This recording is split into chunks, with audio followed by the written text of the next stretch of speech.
একটু রং চং এদিক সেদিক করে আমরা জিনিসটাকে লিখি। দর্শক মূলত ফাইনালি গল্পটাই দেখে, কিন্তু দিন শেষে মানুষ কিন্তু আসলে কষ্টেই থাকে, বেঁচে থাকতে চায় মরার পরেও। মাকে হারিয়ে এখন বুঝতে পারছি আসলে মা কি জিনিস। আমাদের এই কালচারাল সেক্টরের মূল বিষয়টা নাটক সিনেমা যেটাই বলেন, এটা ছিল একটা গল্পই কিন্তু প্রধান। একটা গল্প যদি ভালো না হয় তাহলে তো দর্শক সেটা দেখবে না।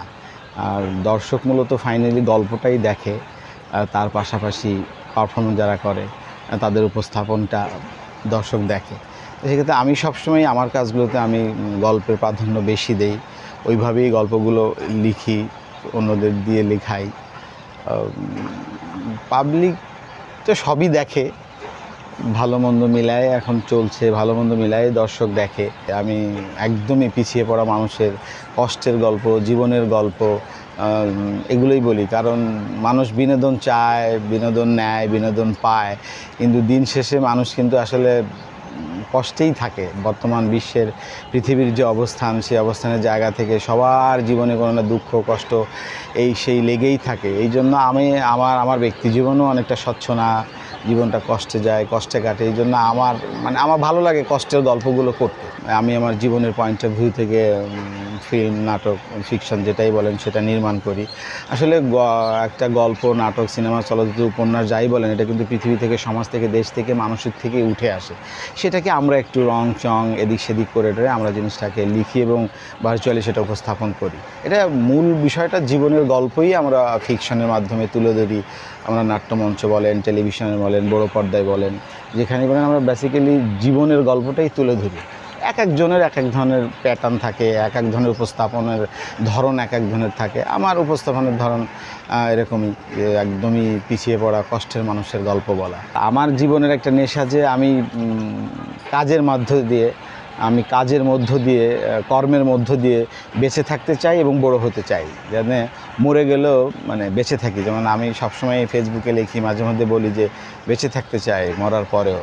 সেটাই কাজ দিয়ে, এই চলচ্চিত্র দিয়ে, নাটক দিয়ে, ফিকশন দিয়ে মানুষ যেন মনে রাখে। এই ভালোবাসার জায়গা থেকে এই একটাই ইচ্ছা যে চলে যাওয়ার পরে যেন মনে রাখা, আচ্ছা ও এই কাজটা করছিল, ও এই কাজটা তৈরি করছিল, দেখছি ভালো কাজ।